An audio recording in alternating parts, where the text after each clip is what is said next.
राधे राधे सबको। सच्चिदानंद रूपाय विश्वोत्पत्त्यादि हेतवे तापत्रयी विनाशाय श्री कृष्णाय वयम नमः। संसार में आनंद की प्राप्ति के लिए जो माध्यम है सच्चिदानंद, उसके बारे में यहाँ पर 3 दिनों तक एक सेशन में हमारे शिवाजी ने बहुत कुछ बताया। संसार में जितने भी ग्रंथ लिखे गए हैं, यह पहला ग्रंथ है जिसमें तापत्रयी विनाशाय, तीनों प्रकार के तापों को नष्ट करने के लिए व्यवस्था की गई है और उसके लिए विश्व के सभी प्राणियों की ओर से कृष्ण परब्रह्म को प्रणाम करने की व्यवस्था की गई। 3 प्रकार के ताप मानस में दैहिक दैविक भौतिक तापा राम राज नहीं काऊ ही व्यापा। 3 प्रकार के ताप बताए गए हैं, दैहिक दैविक और भौतिक। 5 दिनों के इस सेशन में दैहिक और दैविक दोनों तापों के बारे में यहाँ पर पर्याप्त व्याख्यान शिवाजी ने, आदरणीय डॉक्टर साहब ने सबको पर्याप्त रूप से दिए हैं। संसार में दुख है, दुख का कारण है और दुख समुच्चय मार्ग है। जिन जिन दुखों की व्याख्या आपने की या जिन जिन दुखों को महसूस कर रहे थे और यहाँ बताया गया, उसके निवारण के लिए उसके कारण क्या थे पहले वो बताए गए। दुख क्या है, दुख के कारण क्या हैं, दुख समुच्चय मार्ग भी यहाँ बताया गया। इस प्रकार से ये सेशन 5 दिन का जो निर्धारित था उसका अधिकतम प्रयोग किया गया और उसका मूल उद्देश्य सर्वे भवन्तु सुखिनः सर्वे सन्तु निरामया सर्वे भद्राणि पश्यन्ति माँ कश्चित् दुख भाग् भवेत्। केवल कष्ट नहीं, दूसरे को कष्ट होते देखना भी मानवता के विरुद्ध है। अब कष्ट के कारण क्या हैं? दैहिक और दैविक। भौतिक को छोड़ दिए, भौतिक यहाँ विषय नहीं था और भौतिक आपका व्यक्तिगत विषय है, उस पर गहन चिंतन विषय की आवश्यकता है जिसके बारे में आप अपने कार्यों से निर्धारण कर सकते हैं। अप्राप्त को प्राप्त करने की इच्छा और प्राप्त को अनंत काल तक उपभोग करने की इच्छा और भ्रांति, ये संसार में कष्ट के कारण है। अज्ञातवास में जब पांडव रह रहे थे तो पानी के बिना जब विकल थे तो एक तालाब पर यक्ष मिला। यक्ष के प्रश्नों का उत्तर न देने पर मृत्यु हो जाती थी और 4 भाइयों की मृत्यु हो गई। 5वीं बार जब युधिष्ठिर गए तो उनसे उस यक्ष ने प्रश्न पूछा, काच वार्ता किम आश्चर्यम कह पंथा कह च सुखी, इस संसार का क्या समाचार है। उसके उत्तर में युधिष्ठिर ने बताया था, अस्मिन् महामोह महे कटाहे सूर्याग्निना रात्रि देवेंधनेन मासर तुदर्वी परिघट्टनेन भूतानि कालो पचत इति वार्ता।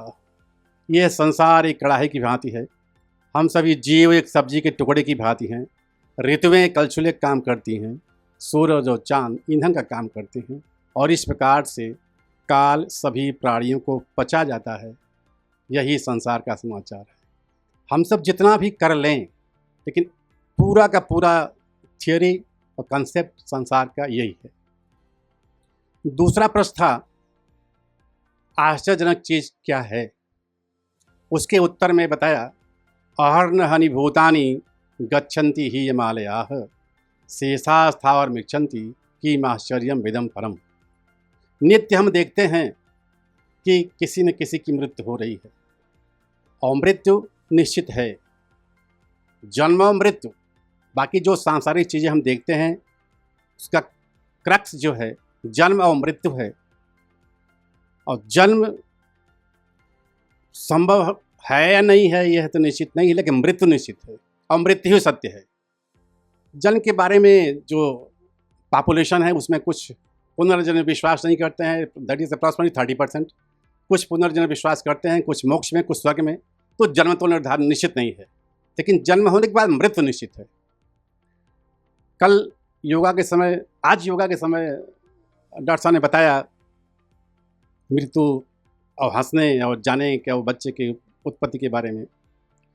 जब संसार में आत्मा बच्चे के रूप में आती है तो उसकी आवाज़ और रोने की आवाज़ सुनने के लिए सब लोग परेशान रहते हैं, और जब वो रोता है तो सब लोग आसपास परिवारजन हंसते हैं। लेकिन मृत्यु के समय वह शांत रहता है और सब सोते हैं। दोनों विरोधाभास है। संसार में व्यक्ति जब आता है केवल वही रोता है, बाकी सब हंसते हैं, लेकिन जब जाता है तो बाकी सब के लोग सब रोते रहते हैं। तीसरा प्रश्न ये आता है जीवन में कि हम किस मार्ग का अनुगमन करें, इस संसार से कैसे अपनी जीविकोपार्जन करते हुए, जीविका साधन करते हुए पर लक्ष्य को प्राप्त करें। लक्ष्य दैहिक दैविक भौतिक तीनों में कुछ भी हो सकता है, लेकिन मूल उद्देश्य the aim of knowledge is truth and truth is the need of soul. मूल उद्देश्य ज्ञान का सत्य की प्राप्त करना है, और सत्य ही सच्चिदानंद है, और वही आनंद का स्वरूप है। अनेक विद्वान अलग रास्ते बताते हैं, परंतु क्रक्स गीता में जो बताया गया, वेदा विभिन्ना स्मृतिया विभिन्ना नासो मनिर्यशनतन भिन्नम धर्मशतत्व निहितम गुहायाम महाजनो ये निगतः स पंथा। अलग अलग रास्ते अलग लोग बताते हैं, परंतु महान लोग जिस रास्ते का अनुगमन करते हुए आगे बढ़ गए वही मार्ग सुलभ है, वही अपनाने योग्य है। इस आश्रम को देखिए, दिल्ली में रहने वाला व्यक्ति हमारे राधे श्याम जी, और यहाँ पर मानव कल्याणार्थ स्थापना करते हुए लोगों को प्रेरित करते हैं आने के लिए। और यह प्रेरणा मुझे आज नहीं बल्कि 1 साल से अधिक समय से इस पर चर्चा हो रही थी, और इस आश्रम की व्यवस्था, योगा, प्राकृतिक चिकित्सा तीनों पर, साथ ही साथ गीता पर भी हमारी आपकी संभवतः हाफ टाइम तो डिस्कशन हुआ होगा, और कई 2-3 सेशन। मुझे आना था 12 वाले सेशन में, लेकिन यहाँ जो रीज़न बताए गए कि परिवार को लेके आने की बात, उस परिप्रेक्ष्य में 1 हफ्ते बढ़ गया हो। मैं चाहता था परिवार सदस्य भी कुछ चले लोग। हमारे पुत्र ही हाईकोर्ट अधिकारी हैं, इनकी पत्नी भी officer in the UP secretariat, daughter is also SP and grandson he is professor.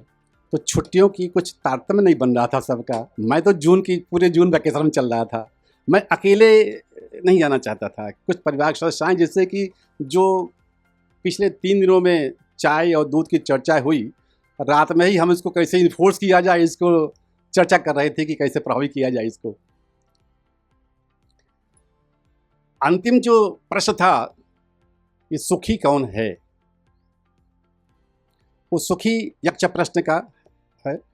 सुखी के लिए युधिष्ठिर ने बताया कि पंचमे व खष्टे हनि साको पचति वैगृही और ऋणी चा प्रवासी च सवारिचर मोदते। तो 5वें या 6वें दिन भी जैसे घर में साग सब्जी बन जाती है, उसके घर पर इतना पैसा है कि वो जो इच्छा चाहे घर खाने के लिए, जीविका चलाने के लिए कर लेता है, क्रय कर लेता है, जीविकोपार्जन के लिए बाहर नहीं रहता। हे वारिचर, सबसे अधिक सुखी वही है। कष्ट के दूसरा कारण है स्थिर मति का न होना, संदेह स्थिर रहना। और संपूर्ण आप देखेंगे गीता के 18वें अध्याय का प्रथम श्लोक है, धर्म क्षेत्रे कुरुक्षेत्रे समवेता युष्व माम का पांडवा चैव किम कुर्वत संजय। पूरे जीवन में धर्म क्षेत्र, कर्म क्षेत्र 2 क्षेत्र होते हैं, एक धर्म का क्षेत्र, एक कर्म का क्षेत्र। यहाँ पर हमारे दोनों गुरुजनों ने, शिवाजी ने धर्म के क्षेत्र में, डॉक्टर साहब ने कर्म के क्षेत्र में, दोनों क्षेत्रों पर पर्याप्त प्रकाश डाला है। महाभारत हुआ क्यों? धर्म के क्षेत्र में प्रश्न यह था कि राज्य मिलना चाहिए युधिष्ठिर को या दुर्योधन को। दोनों अलग अलग क्लेम कर रहे थे। युधिष्ठिर का यह कहना था कि वह बड़ा भाई है, इसलिए राजा का बड़ा लड़का राजा होता है, इस आधार पर उससे मिलना चाहिए। और यही तर्क दुर्योधन भी दे रहा था। युधिष्ठिर का कहना था कि पांडु राजा थे, उनके बड़े लड़के युधिष्ठिर को मिलना चाहिए। उस सिद्धांत के अनुसार धृतराष्ट्र 2 भाई थे, धृतराष्ट्र बड़ा था, पांडु छोटे थे। उस समय धृतराष्ट्र बड़ा होने के कारण उनको राज्य सत्ता मिलनी चाहिए थी, परंतु नहीं मिली क्योंकि वो अंधे थे। अंधे को शासक नहीं बनाया जा सकता। प्रश्न यह था कि धर्मानुसार क्या सत्य है, क्या असत्य है, और इस तथ्य का निर्धारण राज्य सत्ता, शासन सत्ता नहीं कर सकी। दूसरा प्रश्न था धर्म क्षेत्र कुरुक्षेत्र, कर्म के क्षेत्र में क्या यदि धर्मानुसार विधिनुसार किसी चीज़ का निर्धारण न हो जाए तो क्या उसका निर्धारण युद्ध से किया जाए। अगर युद्ध से किए जाने की प्रक्रिया शुरू होती है तो शक्तिशाली बलवान व्यक्ति कमजोर व्यक्ति पर प्रभावी हो जाएगा, और यदि धर्म के क्षेत्र में और कर्म के क्षेत्र में हम उचित समय पर उचित निर्णय नहीं लेते हैं तो उसका परिणाम चाहे जीवन के साथ हो, चाहे परिवार के साथ हो, चाहे समाज के साथ हो, महाभारत होता है। इसलिए हम अपने जीवन में धर्म के अनुसार, धर्म के क्षेत्र में और कर्म के क्षेत्र में उचित निर्णय उचित समय पर लेते रहें, जिससे हम इस प्रकार की घटनाओं से अलग रहें। एक अन्य भी तथ्य है जो दुख का कारण है। हम किसी वस्तु विषय को लेकर बार बार हमेशा और लगातार चिंतन करते रहते हैं, जो मानसिक कष्ट का कारण है। ध्यायतो विषयान पुंसः संगस्ते सुपजायते, संगात संजायते कामः, कामात् क्रोधो विजायते, क्रोधात् भवति सम्मोह, सम्मोहात् स्मृति विभ्रमः, स्मृति भ्रंशात् बुद्धिनाशो, बुद्धिनाशात् प्रणश्यति। हम किसी विषय पर बार बार सब हमेशा चिंतन करते रहते हैं, उससे क्या होता है कि काम पैदा होता है, काम से क्रोध उत्पन्न होता है, क्रोध से सम्मोह उत्पन्न होता है, और इस प्रकार से हमारी बुद्धि का क्षरण होता है। बुद्धि के क्षरण से हम उचित निर्णय नहीं ले पाते हैं, जिससे हमारे तन, मन और धन तीनों का क्षरण प्रारंभ हो जाता है। हम इंद्रियों के वशीभूत हैं, और इंद्रियों पर नियंत्रण पाने के लिए जो शिक्षाएं हमको पिछले 5 दिनों में दी गई, उन सभी का, चाहे प्रातःकालीन सेशन हो, चाहे सेकंड टाइम का सेशन हो, दोनों में क्षेत्र बटे हुए थे। आप देखेंगे, एक धर्म का क्षेत्र आपका, एक कर्म का क्षेत्र। दोनों क्षेत्रों पर जो महाभारत का विषय था, कारण था, उस पर दोनों विषयों में, दोनों सेशन में पर्याप्त उदाहरण के साथ शिक्षाएं दी गई। और यहाँ पर हमारे गुरुजी लोग, शिवाजी, मैं सोचता था कि थोड़ा बहुत मुझे जानकारी है, अध्ययन करता था, परंतु यहाँ आने पर मुझे एक भी शब्द बोलने की हिम्मत नहीं पड़ी शिवाजी के सामने कि मैं कुछ श्लोक का वर्णन कर सकूं। काफ़ी अध्ययन आपका है, और गीता पर भी, गीता के साथ साथ अन्य उपनिषदों का भी काफ़ी अध्ययन है। हमारे प्राकृतिक चिकित्सा महोदय, यद्यपि नेचुरोपैथी पर मैं किताब आप वाली पढ़ा तो था, लेकिन प्रैक्टिकल अनुभव उतना नहीं था जितना आपने बताया। यहाँ आने पर यद्यपि वो 3 दिवस में कुछ लोगों के बातों से लगता तो था तो परेशानी हो रही लगता है, लेकिन नींद अच्छी आती थी, और जो 6 बजे पहुंचने का समय था, सभी लोग समय से पहुंच जाते थे। इसका तात्पर्य यह है कि जो आने के पहले की जो दिनचर्या में समय लगता था, 1 घंटा 2 घंटा पेपर पढ़ के, न्यूज़ सुन के, वो में समय नहीं लगता था लोगों को। तो ये फ़ायदा केवल 3-4 दिन में हुआ।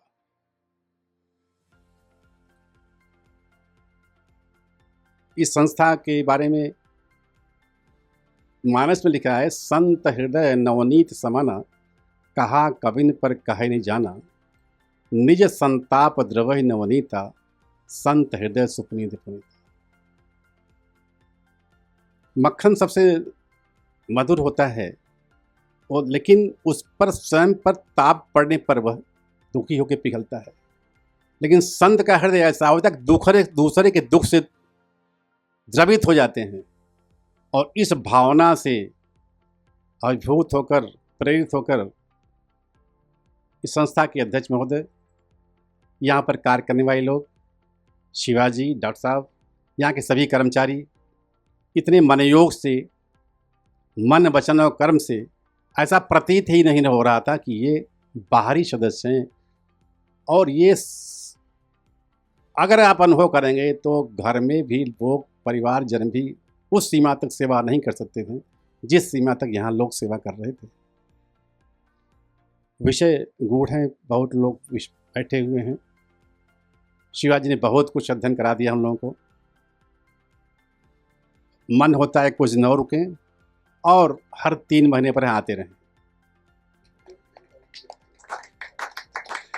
हम यहाँ आए हुए सभी लोगों की ओर से संस्था के प्रमुख हमारे शिवाजी और डॉक्टर साहब और यहाँ के जितने सदस्य हैं उनको शुभकामनाएँ देते हैं, उनके दीर्घायु की कामना करते हैं, उनकी स्वस्थ रहने की कामना करते हैं और उनकी ये जो सेवा भावना है निश्चित रूप से परब्रह्म उनके दीर्घायु जीवन सुखी और सफलतम जीवन के लिए प्रेरणा देगा।